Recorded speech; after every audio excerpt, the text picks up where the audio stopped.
As I sit here, gazing across the studio at my beloved wife, I'm asking the question, should I talk to her about it? It's been bugging me for a few days. Oh, I know. I'll just shoot her a text message later on and hint at it. That'll work out well. Welcome to the Only You Forever podcast. If you want to build a thriving, passionate marriage, we've got the research, the truth, and the answers you've been looking for. And now, here are your hosts, Caleb and Verlinda Simone Gendel. Hey everybody, this is episode number 44, and we're going to be delivering some good wisdom on the age-old question of, should I bring it up with my husband or just let it go? Should I talk to my wife about it or just wait till she figures it out? Mm-hmm. Yeah. So here's my thesis for Linda. Marriage is a crucible for character formation, but only if we're willing to act as a catalyst of change for the benefit of our spouse. That's good. How about saying it in words I can understand now? Okay. I'm sure you can understand that. Well, sort of, but you know what I mean? Like when you just get something thrown at you, it's got lots of big words in it. Sometimes it's hard to... Okay, when you stick two people in a marriage. Yeah, that's what marriage is. Yeah. You know, it's not going to be 100% rosy all the time. Mm-hmm. And when the not rosy happens, that is an opportunity to grow. Oh. As a person, because our spouses confront us with, inevitably, the ugly part of ourselves, because they see that more than anybody else. Mm-hmm. Right? Yeah. And what's neat about marriage is in a healthy marriage context, they're doing this in the context of a lot of love. Right. So you're loved tremendously, and you get your ugly on, and your spouse says, maybe not. Thank you very much. Right. Right. And that's where we come to this question. Well, do I just, let that ugly go, or do I deal with the ugly? Okay. Okay. So when we're doing this, we're going to start talking about ideals. Mm-hmm. But where we want to go is we don't want to sit back with our arms crossed and our mouth shut and expect our spouse to guess those ideals and somehow meet them. But that would be so much easier if they did. If they could just guess, and then you didn't have to have the hard conversations. Have that awkward. It would. And what's the likelihood of that? Yeah. Yeah. That's kind of my point, right? And believe me, Verla, like when I was going into this research, I started reading through this stuff. This ideal standards was mentioned so much, and I got thinking like, am I really setting people up for failure by talking about ideals and how to get your spouse to meet an ideal? Mm-hmm. Right? That idealism kind of scares me, and it could be unreachable, it could be hard to get to, and I'm thinking that's a bad thing. No, we just shouldn't have ideals. Yeah, because then you're guaranteed to be unhappy, right? But the research says, and I found this in a journal article from 2013, that among dating couples and newlyweds, the breakup rates are lower when ideal standards are met. Oh. So now I'm thinking, oh my, really? Like this is performance anxiety. Not that kind of performance anxiety, but it's like, if I don't achieve her ideal, this is going to implode. Right. So how do I meet them? Right. But as I went through this and got toward the end of it, the researchers are saying, well, don't have unrealistic high standards. And I think that that's how this balances out. So unrealistic high standards are ideals that are impossible to live up to. And if you are holding ideals like that, you need to find an alternative, some more balanced standard that narrows that gap between what your reality is and what your ideal is. So when we're talking about ideal standards, then they're realistic and they're achievable standards for me and my spouse. Yes. Okay. And we'll come back to this in a bit here, just talking about being reasonable, because I think it needs more discussion. Okay. So what are we going to be moving on to then? Okay. So when we're trying to answer this question about do we let it go or do we confront it with regards to ideals, the first point to note is this: the quantity of communication is important. So communicating more about this rather than less about this is better. More is better. Okay. Okay. So talking about these ideal standards, that's what you're talking about by communication? Yeah. And bringing it up with your spouse when they're not meeting them. Okay. And again, we're doing this under the assumption that these are realistic. Right. So, I'm just wondering, maybe you're going to get to realistic a little bit further down, but you have people who, the cardboard wasn't collapsed just right to fit in the recycling box. And that becomes a huge catalyst for explosion. Right. To me, that's not unreasonable to want your cardboard to fit in the recycling box. But so how do you know what is realistic? Yeah. Well, sometimes when you start to say something out loud, you realize how stupid it sounds. So I think you can kind of check it against yourself sometimes. But this is where having like a good friend as a sounding board could be, should I expect Caleb to fold the cardboard properly in the box? And she's like, he's taking the recycling out, honey. You just stuff it in there however he wants to. I mean, you got a good thing going, right? So we can use friends for that. Okay. As a reality check. Or even like sometimes your spouse is going to reality check you and say, like, really, does that really matter? Yeah. Yeah. Not that we want to discount, we want to take our seriously, but sometimes you do need that little sort of, really? Okay. Okay. So quantity is important. Quantity of communication. Now, the background to this is that couples are happier with their marriage when they think that their relationship matches those ideal standards. That makes sense. Makes sense, right? Yeah. And there's a lot of research to support the notion that marriages do stay intact when those standards are met, right? So then the question I think kind of becomes, how do you align your ideals and talk through that to make your marriage more satisfying? Because you never start your marriage with all of your ideals aligned. Yeah. And then you go through like every phase of life and you have to change them. Yeah, because life changes. Yeah. And you go through transitions, and just like you said. Yeah. So this is where the quantity matters for Linda. And the spouse's ideals, like the ideals held by each partner, they align best when they're communicating more about those ideals. Which makes sense too. Yeah. Yeah. And so because they're communicating more, their ideals align. And because of that, they become more satisfied with their marriage. Mm-hmm. This reminds me of the episode we just did last week about Valentine's Day. Mm-hmm.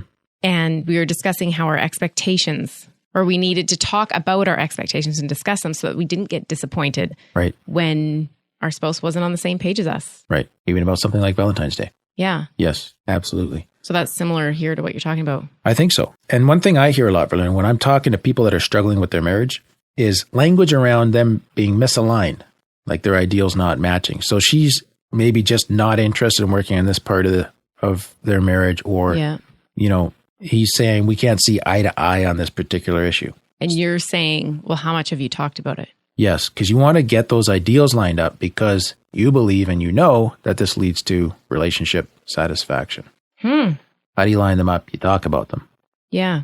And I think for Linda, when we're allowing each other to influence each other's viewpoints, we actually influence how each person experiences reality. How's that? Well, your perception of, if we come to some agreement on Valentine's and the meaning of that to us, you might decide to abandon, for us as a couple, personally, it's not as important, right? Yeah. And let's say I came into the marriage feeling it was very important and you just thought it was a purely commercial event for the benefit of Hallmark and whoever else makes cards. Well, my reality could shift to say, okay, I don't think anything of Valentine's Day either. Right. Or maybe mine would shift and go, okay, this is one way he feels he can express appreciation or love. Either way, right? Yeah. Okay. And so if we didn't talk about that, we wouldn't know. Exactly. Communication. You have to talk this stuff through. Point number 2, Verlinda. Mm-hmm. How you communicate this is critical. How you communicate what? Your ideals. Okay. So we just talked about how much we communicate. Right. Now we're talking about quality. Wow. Oh. Okay. So I think you need to be strategic about this. Okay. So first thing is, the reality check on the ideals, which we already talked about. Yeah. Ask yourself, are they ideal? Are they realistic? Sorry, not are they ideal. Of course they're ideal. Are they realistic, right? Okay. So just as a real practical example, comparing your wife to models in magazines, or worse yet, comparing her to the woman in pornography, that's not a realistic ideal. No. And it's very unhealthy and wrong. Yeah. As well, right? But expecting your husband to match the ideals in your romance and your Harlequin novels is equally wrong. So I think we need to have realistic ideals and not ideals that are informed by unhealthy sources of information. I think they can be formed from healthy sources of information too. Yes. Like, you compare your marriage to your friend's marriage and, well, her husband does this. Yeah. And that just all of a sudden becomes an ideal standard. You're not looking at the big picture of what her husband doesn't do. You're just picking out this one thing and creating a standard which isn't realistic. You're making a test tube case out of... Yeah. And you don't see the rest of what's happening there. Yeah. I agree. I like you to be right. Just trying to meet your ideal, honey. Nice. So, but I think... Are you done tormenting me? Yeah, I don't know where we are, but you just keep going. I think it is realistic, Verlinda, to hold an ideal that both of you try to bring a healthy, not perfect, but a healthy body to your marriages. So going back to what we just talked about. Yep. In as much as you're able to control the health, which we can't always do. Right. And it's realistic to expect both of you to act romantically and to get sexy with each other. Absolutely. Right. So that's kind of comparing the unrealistic, the pornography, the Harlequin novels with the realistic. We're doing the best we can with the bodies and the health that we have. Right. And how we behave towards each other. Yeah. Okay. But when we communicate these ideals, this is where we really need to have the solid how going on. And that's, here's what does not work. This is from Overall et al., which is just a great name. Overall, I'd have to say that. Anyways, I shouldn't make fun of people's other last names with my last name. Yeah. The Journal of Personality and Social Psychology. Here's what does not work. Repeated, unsuccessful attempts to change your spouse can be damaging to the relationship. Oh. So when you're trying to make change and it's going on and on and on, what happens when it's not working? You add more powder to the cannon. You get the downward circle, Yep. crazy cycle. Absolutely. And, pursuing that change and trying to manage your spouse towards your ideal, that communicates to your spouse without saying it explicitly that I have a lack of acceptance of you and I have negative views of you. Right? Why do we do this? I don't know. Because we want them to match our standards. We do. Our unrealistic ideal. We do. But when it's this chronic sort of low level stuff. Like nagging. Yes. That leads to our spouse feeling unaccepted. Fair enough? Yeah. And following this approach, when they looked at the couples that were doing this, it was usually perceived as unsuccessful and led to less satisfaction in the relationship. And I can totally see that. Like if you've got something on the honey-do list and it doesn't get done and it doesn't get done and you remind him and it doesn't get done, you really start to feel like angry and resentful and bad thoughts about your spouse. Meanwhile, if you hadn't have brought it up, sure, you still wished it would get done, but you don't have those regular occurring negative thoughts. Yep. So Interesting. if that how includes that sort of sustained low level, like a campaign to change your spouse, and they're not coming around, that's not going to end well. Okay. Right. But I want to tie in one more note from another article before we tell our audience and ourselves what we need to do. So our title, again, Verlinda, refers to the idea of, should I bring this up or let it go? Confront it or just let it be, right? Yeah. Here's the answer. Whether or not you bring it up is less important than how you decide to bring it up. So that the topic doesn't matter as much. But the way you talk about the topic. Yeah. That matters. Okay. And this is where I'm saying, if you think about if your spouse, just paint a picture, your spouse is not meeting your ideal. Let's just pretend that's a sore and you got a Band-Aid on it, right? Yeah. And we say, okay, we got to deal with this because things aren't getting better. And we're asking the question, do we pull the Band-Aid off fast or slow? Do you want quick, intense pain? Like the off it comes, or do we just kind of very slowly pull this back, right? Right. So this is the how to talk about it. Yeah. And here's what you got to do. Pull the Band-Aid off fast. Go really? Just have all that initial upfront hurting. Now, before any of our listeners go and hit pause, or before my wife hits pause, and goes and unloads on her poor unsuspecting spouse, just hear me out. Some spouses ask for change, and it happens, and the marriage is happier. And we want to ask the question, what do they do that makes them more successful? Yeah. Okay? I need to learn this. Yeah. Again, we are in complete agreement. Because you need to change? Is that what you're saying? That didn't seem to be how the conversation was going. But, okay, overall, same researcher again. Oh, yes. Overall, we have to conclude that. So this guy, he did another study on 61 couples. This time, he videotaped the couple discussing an area of change that they wanted to see in their spouse. And they measured the couple's satisfaction before the discussion. This is their marital satisfaction. Yeah. Immediately following this discussion. And then they followed them up every 3 months. I think it was for a year. Okay. Okay. And if you were direct in the discussion about the change you wanted to see, immediately following that discussion, the ratings of marital satisfaction were down. And the couple believed that they were not successful in promoting change. And if you were indirect, immediately following the discussion, both couples thought this worked better. So initially it's kind of like, ooh. But there's got to be a but in here because you said to pull the Band-Aid off fast. I already gave the punchline away. But they found that over the following year, that whole thing went inverse. It reversed on them. Direct strategies led to greater change. Indirect strategies led to less change. So while pulling the Band-Aid off slow felt better in the short term, ripping it off fast produced a more positive outcome in the marriage over the long term. Interesting. Right.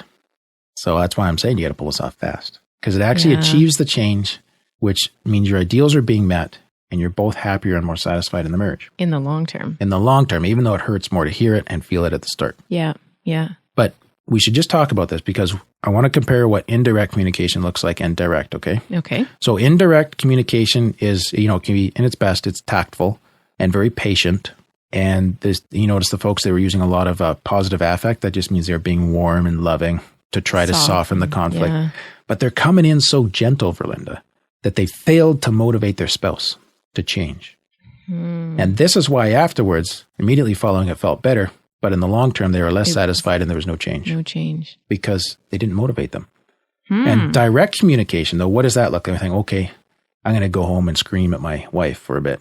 No. Not so, right? But direct communication, healthy direct communication looks like being open and frank.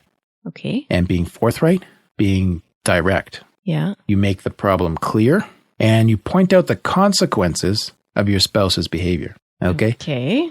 That hurts more at the start. Yeah. Because we're being like right up front about this. But I think you got to be nice too. Well, that's the thing. It does not include attacking. It does not include blaming.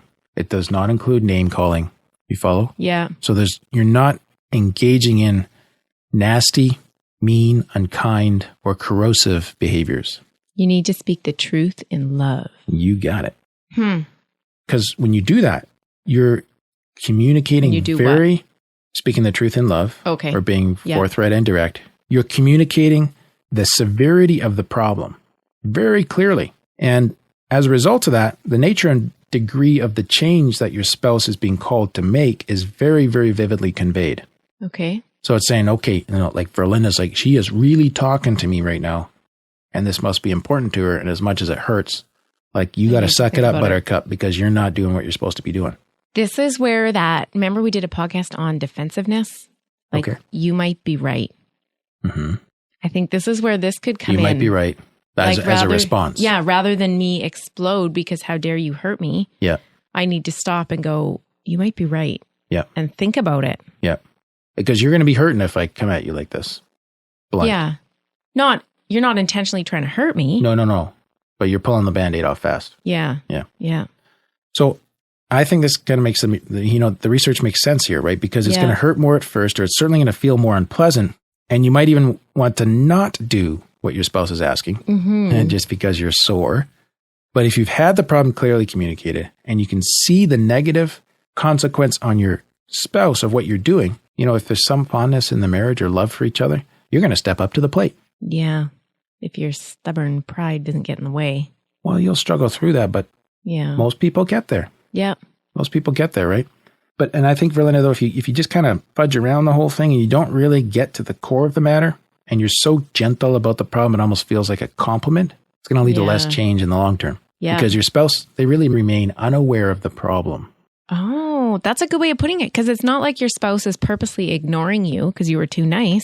It's they're just unaware that this problem is they have no idea how deal to you. Yes, they have no idea how important it is to you. Oh, interesting. So I say, with the research behind me, rip the Band-Aid off fast. Tell your spouse what you need. Be firm but fair, and don't keep riding them like at a low-level chronic nagging kind of thing. Yeah. It doesn't work. So just tell them and then drop it. Tell them and then give them the opportunity to respond. And make sure you're loving about it before and after, right? So we're using the sandwich method, but not so much so that you completely dilute the message. Yeah, I like that sandwich method. Hadn't heard that before. Really? Yeah, that's good. Thanks. All right. Well, that's all for today's episode, I guess.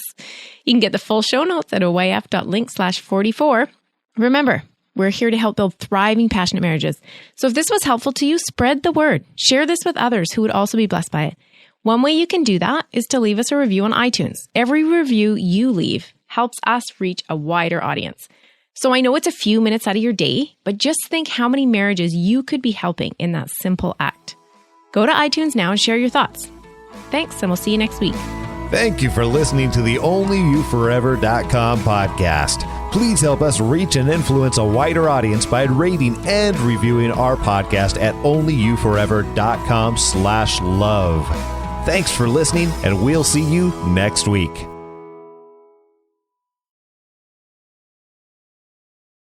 That was my water bottle.